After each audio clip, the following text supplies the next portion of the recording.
நிறைய பேர் கேட்குற ஒரு கேள்வி பார்த்தீங்கன்னாக்கா, கிரெடிட் கார்டு, பர்சனல் லோனு, இதர லோன்களுக்கு ஆர்பிட்ரேஷன் என்று கண்டிப்பாக ஒன்று இருக்கணுமான்னு கேட்டால், கண்டிப்பாக இருக்கணும். அது உங்களுக்கும் பாதுகாப்பு, அவங்களுக்கும் பாதுகாப்பு.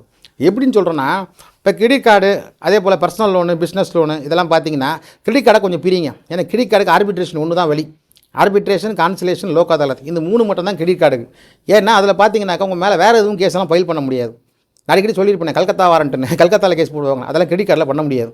இப்போது அது பண்ணுறதுக்கான முயற்சிகள் வந்து பண்ணிக்கிட்டு இருக்காங்க. ஆனால் கிரெடிட் கார்டை பொறுத்த வரைக்கும் இந்த 3 விஷயம் தான். ஃபஸ்ட்டு இந்த ரெக்கவரி ஏஜென்ட் தான் அதில் ரொம்ப வந்து ஃபுல் ஃப்ளெஜ்டாக இறங்குவாங்க. ரொம்ப 100% எனர்ஜிக் பர்சனாக இறங்குறதே கிரெடிட் கார்டு இந்த கலெக்ஷன் ஏஜென்சி தான். அதை பார்த்தீங்கன்னாக்கா அவங்க தான் ஃபுல் ஃப்ளெஜ்டாக இறங்குவாங்க. இறங்கி அவங்க தான் வந்து ஆரம்பத்தில் மரியாதை அது கொஞ்சம் படிப்படியாக குறையும், படிப்படியாக வந்து மரியாதை குறைஞ்சி கடைசியில் எல்லாம் தர லெவலில் வந்து பேசுகிற ஆளுங்க தான் கலெக்ஷன் ஏஜென்சி இருக்காங்க. ரொம்பவும் இந்த மெத்த படித்தவங்க மாதிரி பெஸ்ட்டு பேசுவாங்க. அதுக்கப்புறம் பார்த்தீங்கன்னாக்கா ரொம்ப லோக்கலாகவும் பேசுவாங்க. நம்ம நிறைய பார்த்துருக்கோம். எனக்கு நிறைய நானே கேட்டிருக்கேன். நிறைய ரெக்கார்டிங்ஸ் அனுப்புகிறாங்க. ஒவ்வொரு நாளும் விதவிதமாக ரெக்கார்டிங் அனுப்புகிறாங்க. எப்படிலாம் பேசுவாங்க, தமிழில் கூட இப்படிலாம் பேச முடியுமான்ற ஆச்சரியப்படுற அளவுக்கு வார்த்தைகள்லாம் பார்த்தீங்கன்னா அந்த கிரெடிட் கார்டை கலெக்ஷன் பண்ணுற அந்த ஏஜென்ட்டுகள் பேசி கேட்டிருக்கேன். அது ஆணும் பெண்ணும் பேதமே இல்லை. அவங்க பாட்டுன்னு அடிச்சு விடுவாங்க அந்த கலெக்ஷன் ஏஜென்ட்டுகள்லாம்.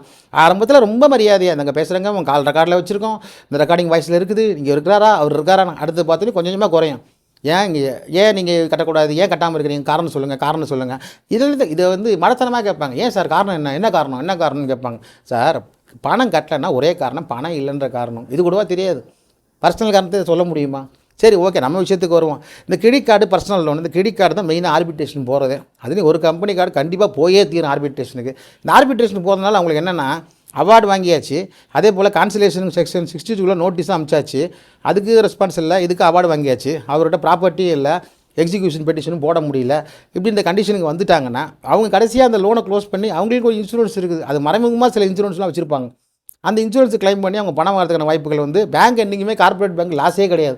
கடன் வரவு இல்லை, அது வந்து ஒரு என்பிஏ அக்கௌண்ட் ஆகி கடைசியில் வந்து அது வாரா கடனில் போய் தள்ளுபடி ஆகி போச்சுன்னா அவன் அந்த வந்து லாஸில் தான் காட்ட முடியும். அப்படி இருந்தாலும் ஒரு பேங்க் வந்து கடைசியில் தன்னோட கணக்கு வழக்கு முடிக்கும் போது லாஸ்ட்னு ஒன்று காட்டணும் இல்லையா? நிச்சயமாக டிஃபால்டர்ஸ்னால் அதில் காட்டிட்டு போயிடும். தவிர அரசாங்கத்துக்கு கட்ட வேண்டிய வரியிலேருந்து அவன் மைனஸ் பண்ணிப்பேன் ஒழியா நிச்சயமாக ஒரு ஃபினான்ஷியல் இன்ஸ்டியூஷனுக்கு ஒரு கிரெடிட் கார்டாலேயோ, ஒரு பர்சனல் லோனாலேயோ, ஒரு பிஸ்னஸ் லோனாலேயோ நிச்சயமாக வந்து எந்த விதமான இழப்பும் இல்லை. ஏன்னா எந்த கம்பெனியும் திவால் ஆகாது. அதே போல் பார்த்தீங்கன்னா ஆர்பிட்ரேஷன் எடுத்தே ஆக வேண்டும். ஆர்பிட்ரேஷன் கண்டிஷன்ஸ் யாரும் பார்க்க மாட்டேங்கிறாங்க. டேர்ம்ஸ் அண்ட் கண்டிஷன்ஸில் பார்த்துக்கிட்டிங்கன்னா மெயினாக என்னென்னா ஆர்பிட்ரேஷன் எப்படி போகிறாங்கன்றத கிளாஸ் வந்து பார்த்திங்கன்னா நல்லா பார்த்து புரிகிற மாதிரி போட்டிருப்பாங்க. நம்ம ஆளுங்க யாரும் படிக்கிறது இல்லை. கிரெடிட் கார்டு வாங்குற அவசரத்தில் என்ன டேர்ம்ஸ் அண்ட் கண்டிஷன்ஸ் போட்டிருக்காங்கன்றது சுத்தமாக யாரும் பார்க்குறதே இல்லை. அதில் பார்த்துக்கிட்டிங்கன்னா டேர்ம்ஸ் அண்ட் கண்டிஷன்ஸில் ஆர்பிட்ரேஷன் ஒரு கிளாஸ் இன்க்ளூட் ஆகிருக்கும். அந்த ஆர்பிட்ரேஷன் கிளாஸில் என்ன இன்க்ளூட் ஆகிருக்குன்னா,